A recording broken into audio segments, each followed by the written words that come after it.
Hey y'all, this is Dave Thomas III, your relationship coach here at Faked Out by Love.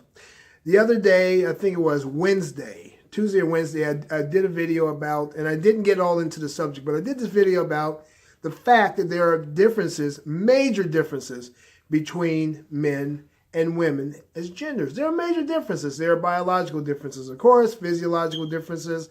There are mental differences, certainly emotional differences. All these differences exist according to one factor that drives all of humankind, and that is nature. And what I'm finding is, what a lot of people already know, is that, and this is another reason why me as a dating and relationship coach, my job has become so important, because the world is trying to blur the lines between genders so much that a lot of people on both sides of the gender line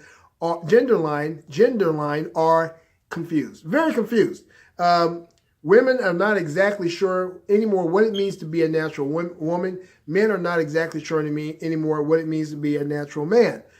So, you know, with all of this confusion and stuff going on, I really feel it is incumbent upon me as anyone who is doing this job as a relationship coach, a life coach, marriage counselor, whatever you want to call us, you know, to talk about these differences and to underscore why these differences exist and how important they are to the advancement of humankind in general. So, you know, with that being said, I'll just say this first and foremost, that number one, regardless of how many principles of feminism you try to interject into today's societal motions between men and women, no matter how much men are being told that they have to act against their nature to do this or that, let's just be clear about something straight off the bat. In the end, nature always wins, all right? Nature always prevails in the end. It may not seem like it at the moment. It might seem that, you know, with feminism, for example, which I feel personally, this is just my opinion, and I'm not saying this to put down women who have adopted and who live by a lot of feminist ideology. I'm not doing that at all. But I will say that I do disagree with the basic premise of feminism as it has become. The golden era of feminism, let's say, started from the 1880s through the end of World War II. Those days are gone. You know, women still were within their natural order of things as women, even while they were advancing in technical fields, and they were doing a lot of jobs, especially during the Second World War, that had been previously held by the men before those guys went off to fight the war, and those women stepped in and worked in the factories and all that, hence Rosie the Riveter and all these sorts of things. So to me, those are very positive examples of feminism, you know, the suffrage movement and all that stuff. But it's become something else. And as a matter of fact, I remember one time watching this TV show. I don't remember the name. I don't know if it was Phil Donahue. This has been quite a few years ago, where this one woman was on there and she was crying tears of joy because her husband was now this rather effeminate, oversensitized version of a female in a man's body, essentially, is what it was. And let me tell you something, what a woman's nature is, and every woman out there listening to this knows that I'm telling the truth. A woman's nature is this. A woman's nature is, she may say that, yes, I want to be equal to a man on all levels, and this, that, and the other. And even in effect say, I want a man to understand me by being more like me. But the reality is that no woman will ever respect a man who acts more like a woman. They don't.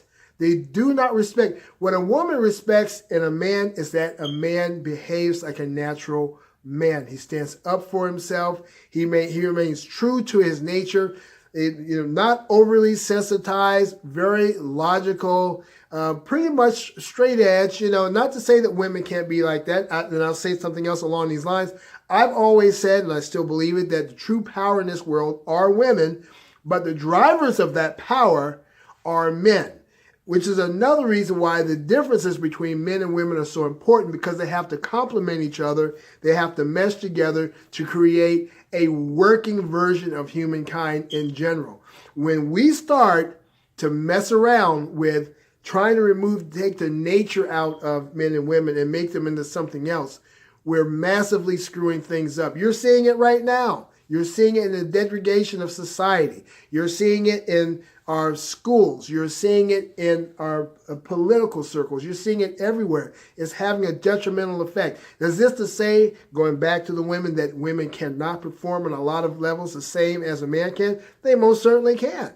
I was happy. Rosie the Riveter proved that during the Second World War when they took over the factory jobs, that a lot of male business owners didn't think was possible, but those women got in there and they did a fine job. That's not my point. The point is when you try to take a man and make him into this overly emotional creature, you're asking him to act against his nature. It's just like, the same as like Albert Einstein talked once about, even a fish will look different and behave poorly if you ask it to climb a tree. That's kind of like what we're asking a lot of guys to do, a lot of boys to do. We're asking them to be more like girls, be more like women.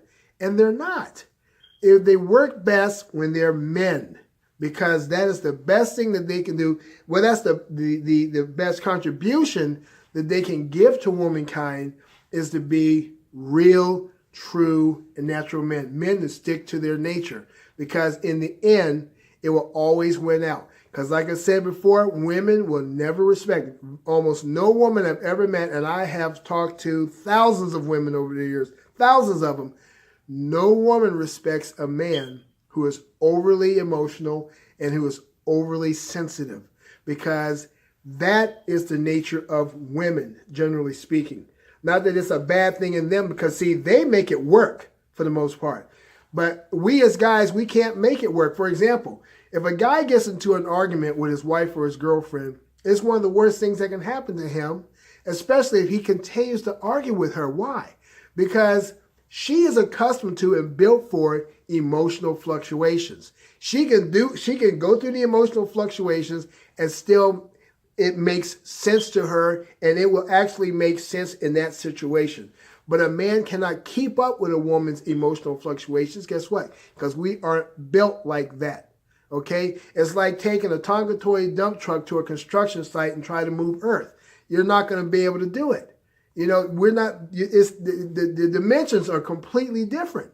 And a lot of people are failing to understand that. And this is why so many people have difficult times in relationships these days. This is another reason why a lot of marriages fail, because we're too busy. This is not the only reason, of course, but it's one of the major contributing factors to the failure of what could be otherwise be great relationships, is we're too busy trying to water down the nature of the sexes.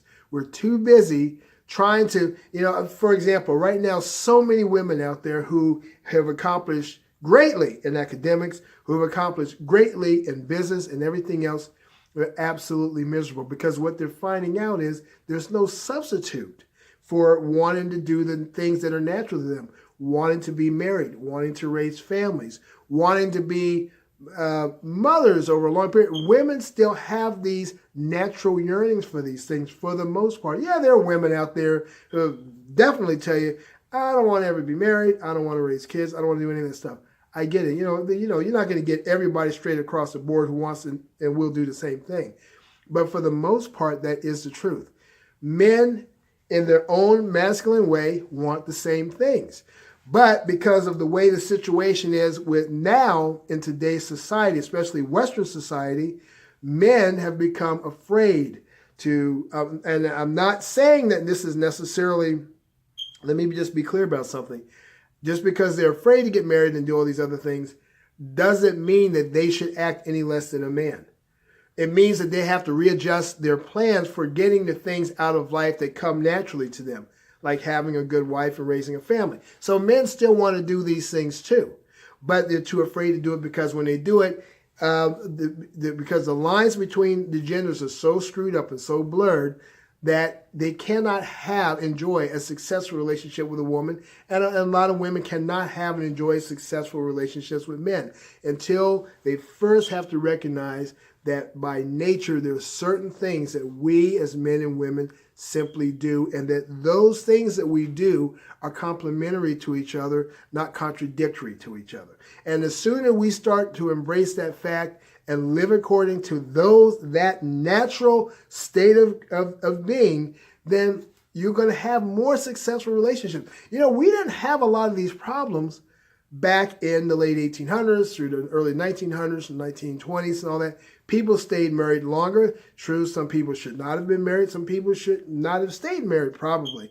But a lot of people stayed married because people had a better grounded in what it meant to be a man and what it meant to be a woman. And here's another point I want to make too, just to prove, just to further drive home the point, or underscore the point, that women in many respects are just as productive as any man on most all levels, except in their own feminine way. Take, for example, the pioneers of the Old West. When you're out there on the plains somewhere, the woman, the man had to work very closely together because they didn't have any other allies. You had very few people around. So you both had to do the same. A woman had to be very good at using a gun, just as well as a man. A man had to learn how to do a lot of the same things that a woman could do, and vice versa. And they worked together. They complemented each other in that kind of environment. Those environments out there at the time were very harsh. Homesteading was a very difficult thing to do when you're eking out a living from the land, a land that will fight you to begin with. Number one. Then you have in some areas you might have hostile Indian tribes and all this other stuff to contend with. Men and women had to stick together. It had to be strong. We have lost that type of bonding mechanism now. Men and women are no longer cooperative with each other. For the most part, they're adversarial. And that's another reason why I enjoy being a relationship coach and helping people to navigate their way through this ridiculous ass dating scene that we have now, especially here in Western society, so that they can actually source and build great relationships that are more akin to the types of strong relationships that our great-grandparents knew, and in some cases our grandparents knew, and their grandparents and their grandparents and their grandparents. People lasted a lot longer together back then. My parents lasted 41 years till my mother's dying breath. So it can be done, and it can be done successfully, and it can be done happily, and two people can enjoy a great deal of fulfillment between each other. But they have to recognize that there are differences between men and women, and those differences are not here to hold us back. They're here to advance us. They're here to push us forward. They're here to propel us upward, to give us upward mobility. That's what those differences are for. And that's why I enjoy being a relationship and dating coach. Well, anyway, again, my name is Dave Thomas III.